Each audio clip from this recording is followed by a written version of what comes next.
Nosso Pai, meu Deus, graças te damos, Senhor, por mais uma noite na Tua presença, meu Deus, por esse dia tão especial, onde iremos participar, meu Deus, do Teu corpo e do Teu sangue, Senhor. Meu Deus, e queremos neste momento, Senhor, apresentar o Teu Filho, o evangelista Gabriel, Senhor. Meu Deus, foi escolhido para trazer, Senhor, a Tua palavra, Senhor. Meu Deus, e eu sei que o Senhor irá usá-lo poderosamente. E que tudo aquilo que o Senhor colocou no coração dele, Senhor, o Senhor irá usá-lo, Pai, poderosamente. Por isso, Senhor, seja com teu filho, em nome de Jesus. Evangelista Gabriel.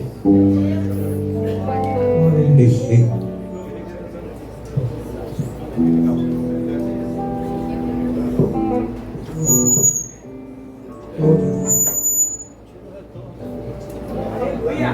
Glória! Glória! Deus! Glória!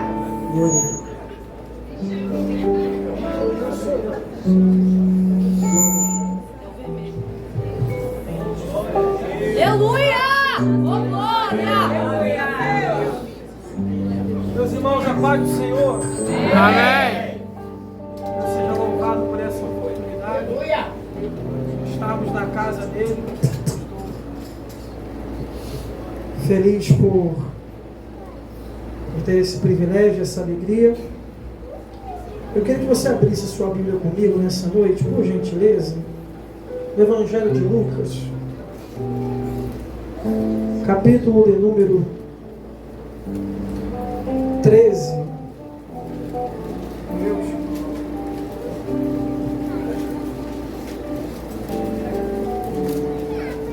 Evangelho de Lucas, capítulo 13, nós vamos ler do versículo 6 ao versículo 9.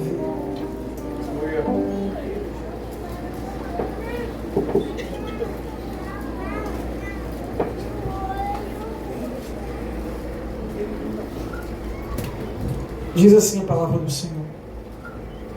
E dizia esta parábola: um certo homem tinha uma figueira plantada na sua vinha, e foi procurar nela fruto, não achando. E disse ao vinhateiro: eis que há 3 anos venho procurar fruto nesta figueira, e não acho. Corta, porque ela está ocupando ainda a terra inutilmente. E respondendo ele, disse: Senhor, deixa este ano, até que eu a escave e a esterque. E se der fruto, ficará. Se não, depois a mandará cortar. Amém? Amém. Você que está em pé pode se assentar em nome de Jesus. Empreste um pouquinho da sua atenção e paciência, para que eu possa passar aos irmãos o que o Senhor tem para falar conosco. O texto que nós acabamos de ler agora, ele é, mais uma vez, Jesus se utilizando de uma parábola para poder explicar àqueles que o estão ouvindo aquilo que ele deseja passar como uma mensagem. As parábolas eram formas de pregação que os mestres judeus tinham o hábito de usar para poder se fazer entendido naquilo que ele desejava ensinar aos seus ouvintes. Normalmente essas parábolas eram recheadas de exemplos do cotidiano da vida do povo, porque isso fazia com que eles entendessem melhor aquilo que o mestre queria ensinar. Quando nós olhamos, por exemplo, para as parábolas de Jesus, nós vamos ver Jesus citar muito árvores, citar muito ovelhas, citar muito a figura do pastor, citar muito figuras que os judeus eles eram familiarizados, para, como eu disse, eles terem uma melhor compreensão daquilo que Jesus de fato queria ensinar a eles. O texto em questão aqui fala de um momento em que Jesus ele é interpelado revelado por algumas pessoas acerca de uma atitude que Pôncio Pilatos havia tido, de matar alguns judeus e misturar o sangue deles a sangue pagão, a sangue de ofertas pagãs. E Jesus vai aproveitar a situação para poder pregar a eles e poder passar a eles o ensinamento, porque Jesus, ele nunca desperdiçava a oportunidade de pregar a palavra e de anunciar o reino. E ele vai contar essa parábola dizendo que havia um homem que ele tinha ali uma vinha, ou seja, uma plantação de uvas. E dentro dessa vinha ele pede ao vinhateiro, ou seja, aquele que cuida da vinha, para plantar uma figueira no meio da videira, no meio da vinha.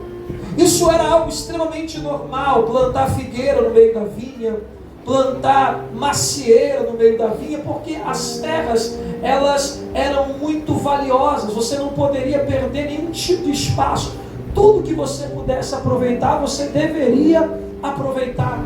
Então era normal pedir para que aquele que cuidava da terra plantasse outro tipo de árvore frutífera dentro daquela terra. E foi isso que o dono da terra disse ao cuidador da terra. Nós precisamos separar essas duas figuras: quem é o dono da terra e quem cuida da terra. Então o dono da terra fala para aquele que cuida da terra: plante uma figueira no meio da vinha.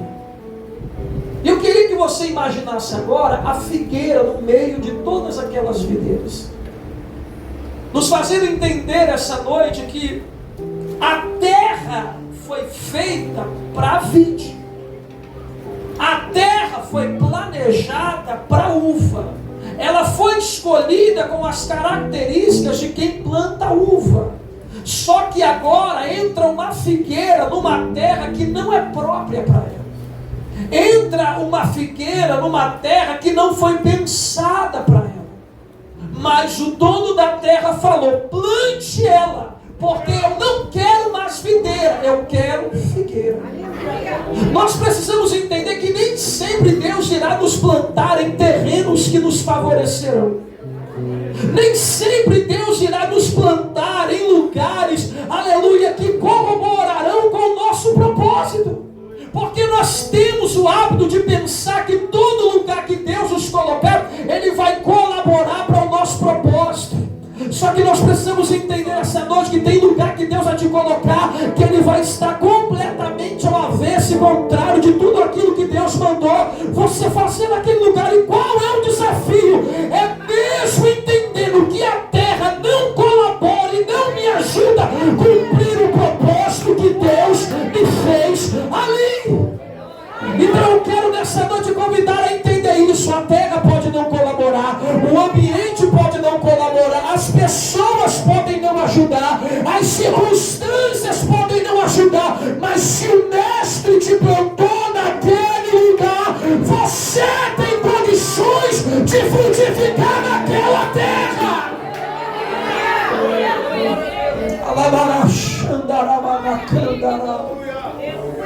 Porque a terra é para vide, mas o dono mandou plantar figo.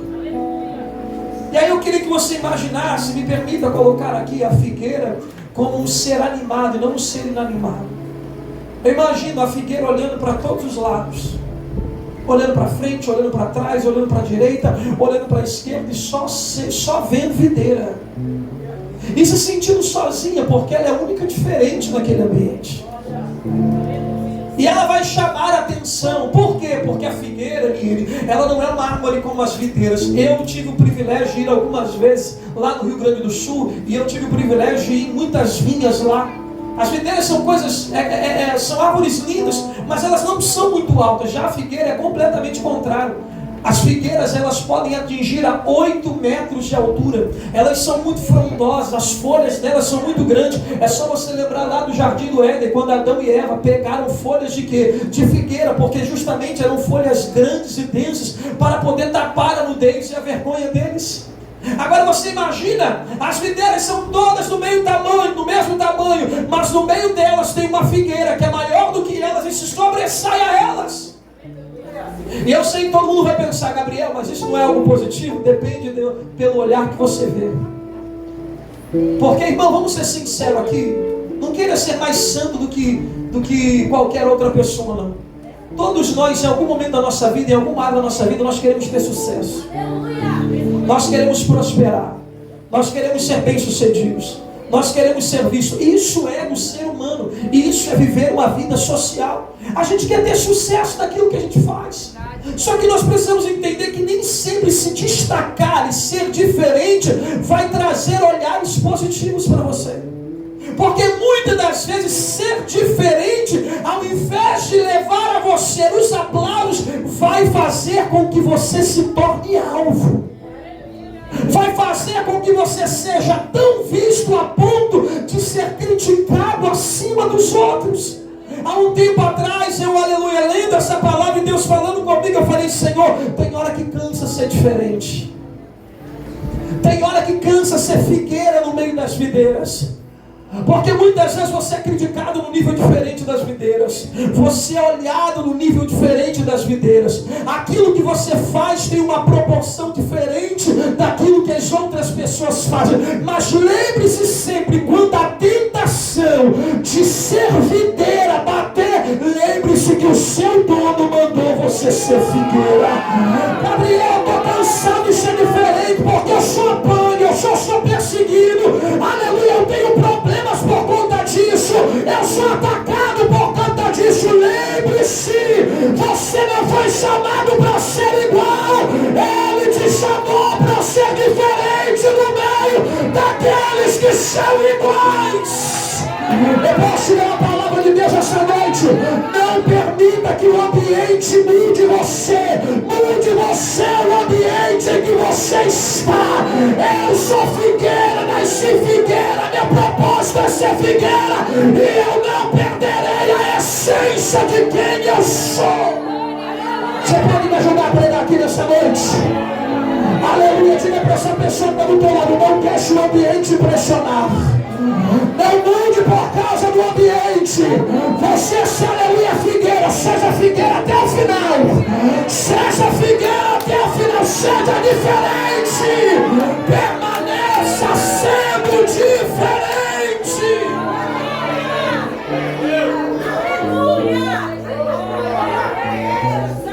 Só tem ela. Como é que faz? O ambiente já não favorece. Olha para todos os lados e você não se identifica com ninguém. Ela tem um tempo para frutificar. O texto diz que ela tem 3 anos para frutificar. O dono da terra vem no ano seguinte, olha para a figueira e não vê ela dando nada. Mas ele tem paciência com ela. Passa-se mais um ano, já são 2. Ele volta. Pergunta para o vinhadeiro: e aí? Ainda não deu nada. Ele continua tendo paciência com ela. Ele volta no 3º ano. E aí, vinhadeiro? Ela não deu nada. Ele se ira. Se ira por quê, Gabriel? Porque a figueira não deu frutos durante 3 anos. E qual é o questionamento do dono da terra? Eu não posso permitir que esta árvore ocupe um lugar inutilmente na minha terra. Gabriel, o que é ocupar um lugar inútil? É você ser plantado para um propósito e não cumprir o propósito. Irmão, deixa eu te falar uma coisa aqui. A terra do reino de Deus é valiosa demais para ser ocupada por figueiras inúteis. Gente que foi plantada, gente que foi escolhida, gente que foi chamada, mas não dá fruto. Gente que foi colocada para um propósito, mas não frutifica dentro do propósito pelo qual foi colocado naquele lugar. Até quando o dono da terra vai voltar à terra para olhar se a gente dá fruto e a gente vai continuar vazio do nosso propósito? Até quando ele vai olhar para você e vai ver: você não canta, não prega, não faz parte do departamento, não ganha alma, não faz a obra, não serve em nada, apenas vem para a igreja, senta no banco, participa do culto e volta para casa, e ainda acha que isso é ser crente, ainda acha que isso é cristianismo, ainda acha que isso é ser evangélico. Me permita dizer, a KDS não é lugar para gente inútil. A KDS não é lugar para gente que só vem estudar. Conhece esse tipo de gente? Vem, estuda o louvor, sua liderança, suga o pastor, suga tudo e volta para casa e não dá nenhum tipo de retorno, não serve em nada, não ajuda em nada, não estende a mão para nada. Eu não vim apontar o dedo para ninguém, eu vim dizer para você que se Ele te plantou nesse lugar, você tem que frutificar nesse lugar.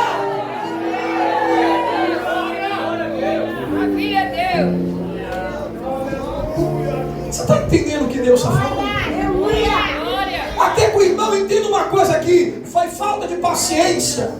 Não. Foi falta de cuidado? Não. Foi falta de ajuda? Não. Foi falta de vergonha na cara. E eu vou falar o que Deus mandou eu falar, irmão. Porque tem gente que não frutifica, não é porque não foi cuidado, é porque não é responsável com as coisas de Deus. Está uma onda por aí, irmão, de tudo é culpa do pastor, tudo é culpa da liderança, tudo é culpa da igreja. Aleluia, a culpa nunca é da figueira, é sempre do dono da vide. A culpa nunca, aleluia, é da árvore, é sempre de quem cuida da árvore. Mas quem cuida da árvore está ajudando, está orando, está intercedendo, está tendo paciência. Aleluia, mas a figueira não está fazendo nada. Mas a figueira está fingindo que não é com ela. Mas a figueira, aleluia, não está dando nenhum tipo de fruto. Eu acho interessante, suga tudo que a terra pode dar, mas não dá fruto na terra, não abençoa a terra, não dá retorno na terra. Eu sei que é um culto de domingo, eu sei também que é um culto de ceia, e eu sei que para algumas pessoas esse tipo de culto a gente tem que pegar um pouquinho mais leve, mas eu nunca vi miojo alimentar ninguém. Eu nunca vi ninguém ficar de pé tomando sucrilho e bebendo Danone. Essa noite Deus quer dar sustância ao evangelho que você vive. Foi plantado na terra, recebe na terra, e abençoa a terra, recebe na terra, e frutifica na terra.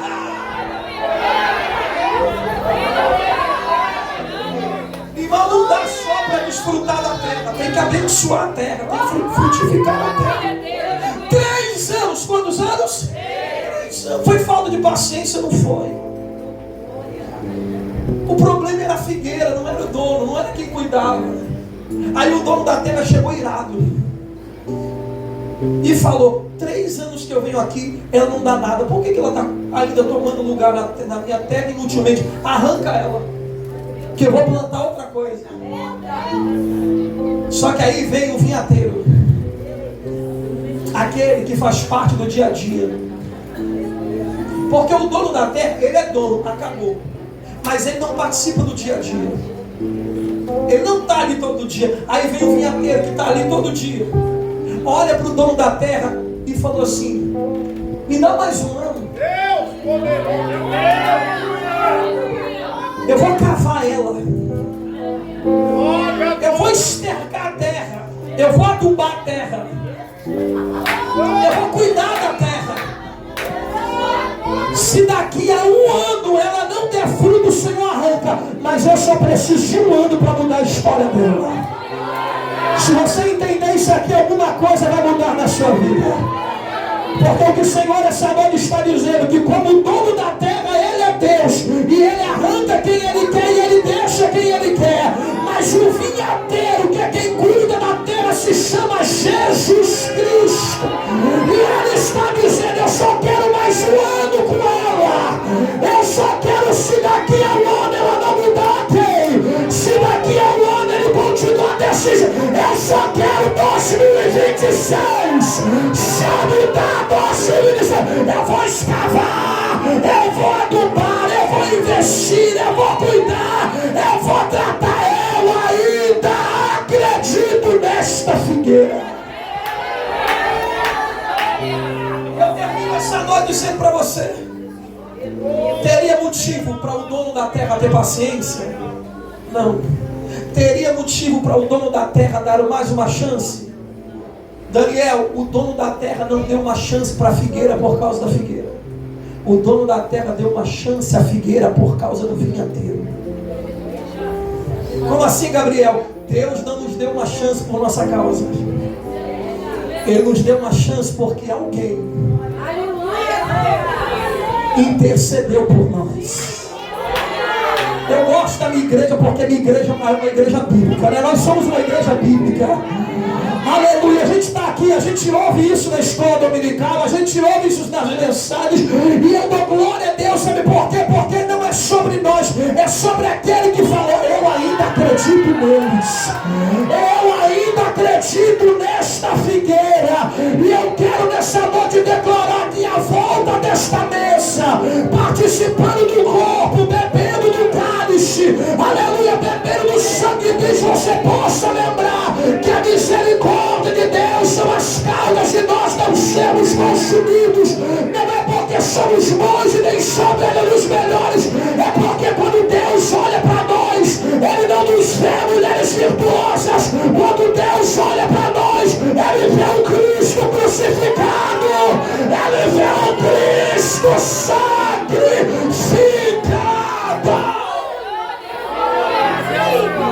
Eu termino aqui.